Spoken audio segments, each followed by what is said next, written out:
Enhance your experience by becoming a supporting member.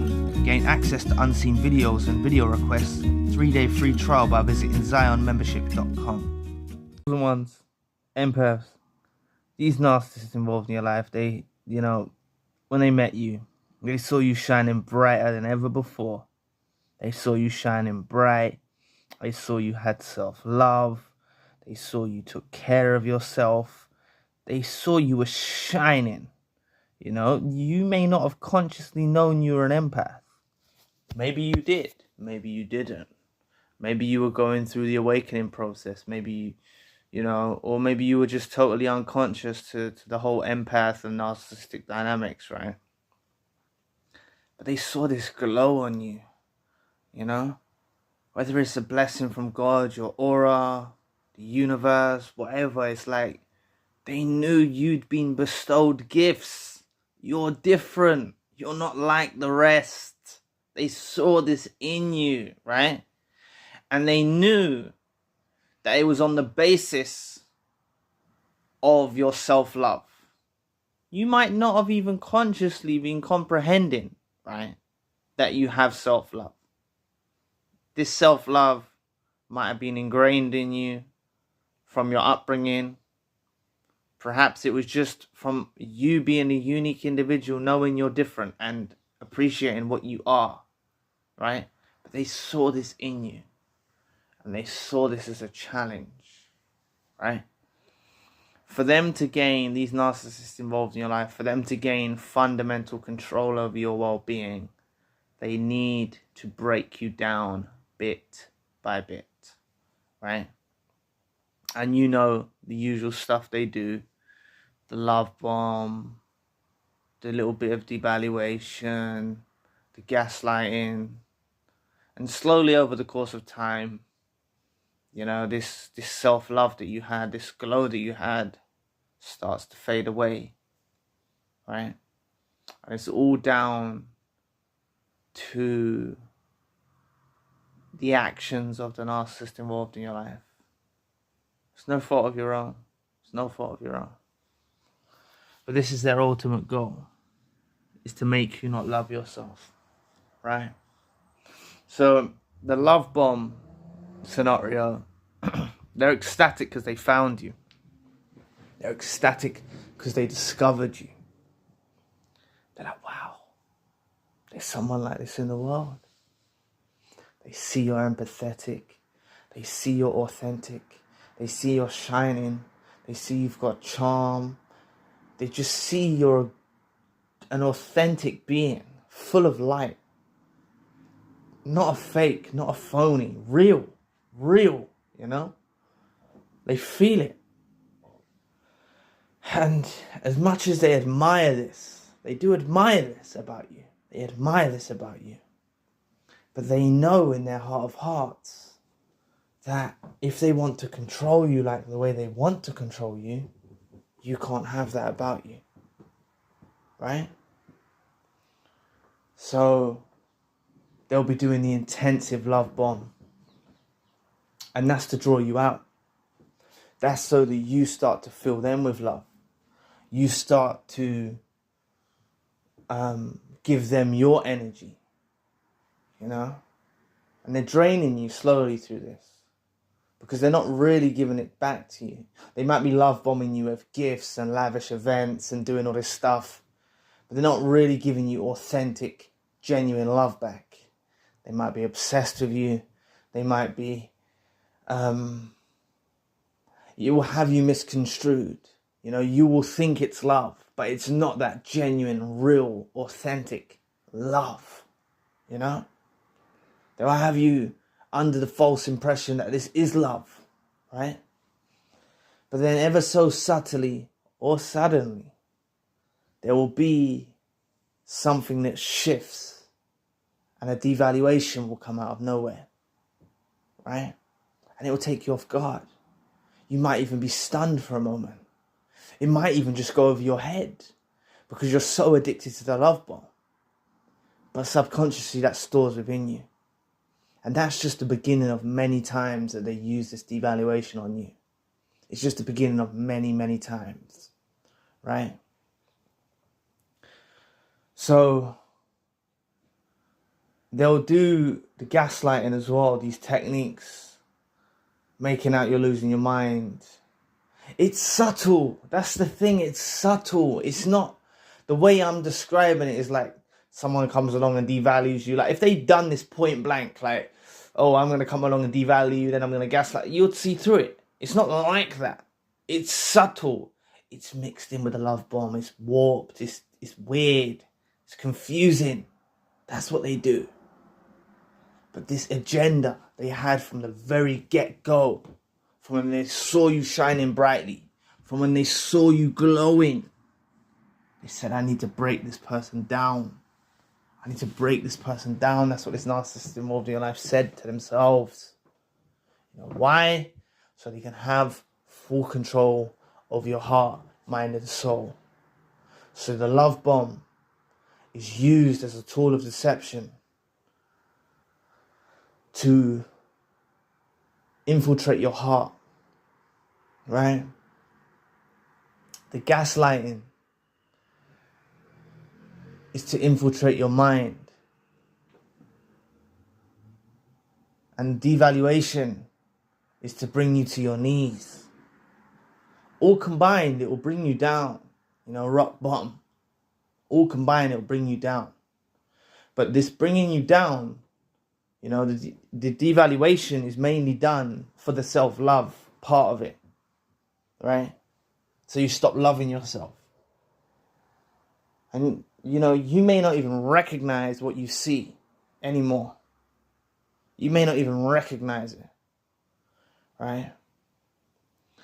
So you need to understand you've been put through this process. A very, very calculated plan by this narcissist involved in your life. Wherever you are at on your journey, at the beginning of your journey, further down the line, years down the line, whatever. Unless you start to realize exactly what has gone on, you aren't going to grasp the concept to move forward, right? You need to grasp this. This is a calculated plan. This was their master plan. This was their ultimate goal, to destroy your self-love, to have control over you, right? So how do you counteract this? How do you counteract this? You may have not spoken to the narcissist in a few days. You may not have spoken to this narcissist in a few weeks, a few months, maybe even years. The way you counteract this now is by filling yourself with self-love.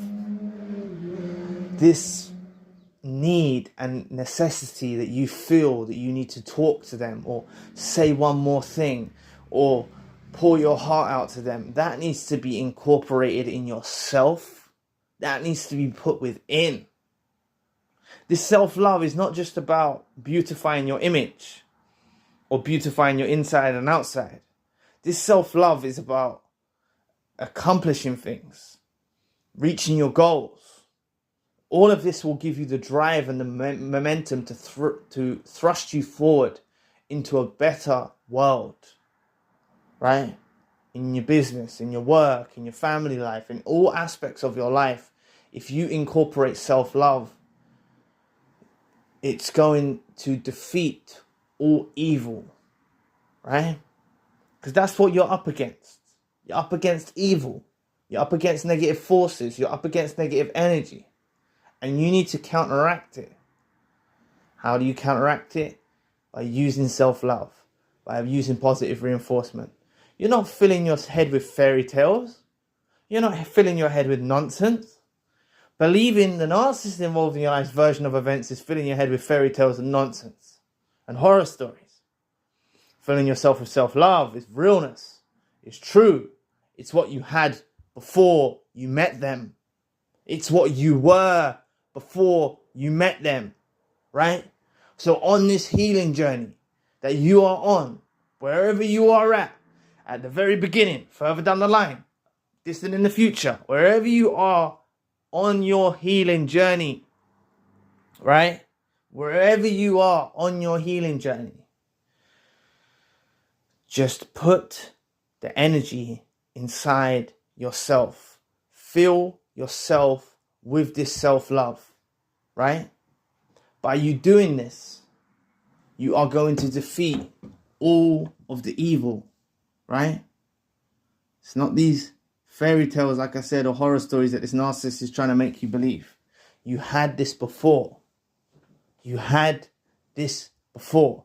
So you're going to go through the process of becoming yourself again. People around you, you're going to go through the pain. You're going to go through the hurt. You're going to go through the chaos. You're going to go through all of that, right? Every day, filling yourself with self-love. And you know what? I don't know when it's going to be. Could be a couple months from now. Could be whenever it's going to be. You might be solitary at the moment, so you might not have people around you to witness it. Or that can be actually beneficial because people don't see you around for a long time. And then when they do catch you in the street or at the shops or wherever, at a family event or wherever they see you, they're like, wow, you're back to your old self. Especially old friends and family that have known you since you were young. They'll be like, you're back to yourself, right? But there's still more to go. There's still more to go. After you're back to yourself, right? You're going to be back to yourself on the vision of others. But they don't know what exists in your mind, heart, and soul, or the experience and wisdom you have gained from encountering such an evil, disgusting, despicable, dusty weirdo. Right? They can't comprehend that. Even if you try to sit down over a cup of coffee and explain it to them, they're not going to comprehend it, right? So they see you as yourself. But that is a very, very, very good place to be. Right? Very, very good place to be. You might not even be at the point of indifference yet. But you're becoming yourself again. That is where the narcissist involved in life did not want you to get. Because they thought in their stupid, deranged little minds that they could break your self-love forever. Right? But you're already going to be getting back to yourself. Trust me, you will. You'll get back to yourself. But this self that I'm talking about is actually an enhanced version. It's actually an enhanced version. It may not necessarily be the new version 2.0 yet. But that's still where you've got to go. Right? You're still going to have room to go. And you might be hanging out with friends. You might be going on holiday. You might be spending time alone. Whatever you decide to do in the way that you decide to do it. Right? You know I advocate for spending time alone. But it's not for everyone. It can either make you or break you. Right? But spending a period of time alone, that's why I said it can be actually beneficial. So through the hurt and through the pain, you don't really even show it to anyone. And you muster in the courage and determination, and you build yourself up. Right? So you become this version of yourself again. Eventually you're going to hit the point of indifference, where you no longer give a shit about this decrepit, dusty weirdo. You just don't care about them. You don't care who they're with. You don't care what they're doing. That's what you're going to get. And that's your self-love increasing. Because you're prioritizing yourself over them. You're actually at the point where you don't care about them. That love that you had, that care, that the words you wanted to exchange, the unsaid words, the message that you wanted to send, all that's out the window. You don't care. All of that's within you now, right? All that's within you now. So, with all of that being in you, you're going to go onwards with your life. You're going to meet new people. You're going to do new things. You're going to embrace life. You're going to succeed in your event, in your endeavors, in your and goals and achievements. You're going to succeed. You're going to do well. And they're going to be a regretful mess because they're seeing you doing so well without them. They're seeing you overcome everything without them, right? So just understand that through the sequence of events, it's all about building yourself with self-love. You could be at the bottom, crying, not eating, not sleeping, devastated, broken. You need to remember in your mind, heart, and soul that you can do better than them. You need to remember in your mind, heart, and soul that you are better than them, right? You are a good person. You're an authentic person. You are a genuine person. People that were authentic, genuine, and pure, and honest, and true wouldn't treat you this way, right? In the sight of God, the sight of the universe, God willing, you are a better person, right? Everyone can change. Maybe they can change, but we won't get into that in this video, right? Maybe they can change. Maybe they can't. It's highly unlikely they'll ever change because they're deranged, right? But you're gonna just you're gonna become this beautiful version of yourself, instilling this self-love from the very depths of despair all the way onwards till you become yourself again, till you reach the point of indifference, until you go on and embrace life and do your things and succeed in your business, succeed in your family, succeed in your career, succeed in whatever you're raising your children, whatever it is you're doing, right? You know, meeting new people, meeting new friends, meeting new romantic partners, and aligning with people that are on your frequency and on your wavelength, right? And they're just going to be a distant memory, right? And they can never catch up with you ever again, right?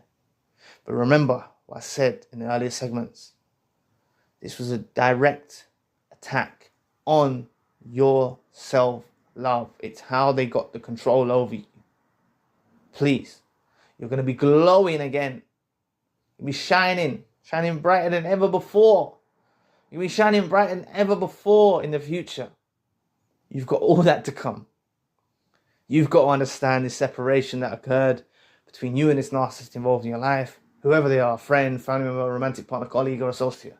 It was divinely orchestrated by God. It was divinely orchestrated by the universe. It was divinely orchestrated by your higher self. It was divinely orchestrated by karma. However you want to look at it, there's something out there that caused this separation to happen for the beneficial gain of your soul, heart, and mind. It's happened for the best. It doesn't matter if you wasted decades with them. This future is all about you ascending, evolving, growing, rising above it all, to look back on this dusty weirdo, and they're going to see how far you come. Because trust me, they keep watch on you. Former suppliers, former victims, they keep watch because they want to see you stuck. They want to see you broken. So you've got to do everything in your power not to be broken. You've got to do everything in your power to fill yourself with self-love, even in the hardest times. You might hate yourself. You might be angry with yourself. You might be upset and broken. But if you can look in the mirror and say, I love who I am, just even for 10 seconds in a day. If you can stand grounding in nature and say, thank you for the air that I'm breathing. I'm thankful for this. And just try and adopt this approach in your everyday thinking more and more and more and more and more and more and more and more, and train yourself, right? Train yourself to adopt this self-love, right? All of you deserve to be loved in a pure way, whether it's in a friendship, family member, romantic partner, colleague, or associate. All of you deserve to be loved in a pure way. You is never going to get the love that you deserve from these parasites. You're never going to get it from them. You just never was. It's never going to happen. Never. They're weirdos, right? They're weirdos. That's what they are. The quicker you understand that they're weirdos, the quicker you understand you need to fill yourself with self-love, the quicker you understand that you're going to become yourself again, the quicker you understand you're going to reach the point of indifference, the quicker you understand that you're going to become a new version and have a whole new life ahead of you shining brightly than ever before. The quicker you internalize this and take it with you on your journey, is the easier it's going to be for you along the course of the way. Okay? So I hope this video helps. I've got an event coming up at the end of the month. The link will be in the description box. It's a chance for empaths to have a group meeting with each other. There have been some bookings already. There is limited availability. If it's something that would interest you, please join. You know, it will give you a chance to meet fellow like-minded empaths. Tell a bit of your story.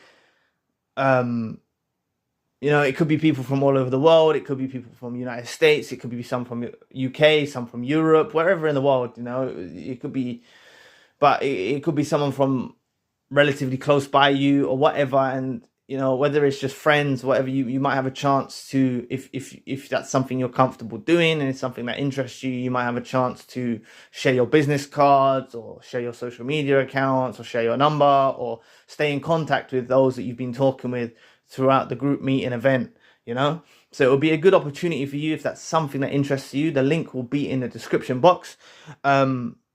If you prefer like a one-to-one session with myself, I'm also running those too. You can find a link for that also in the description box.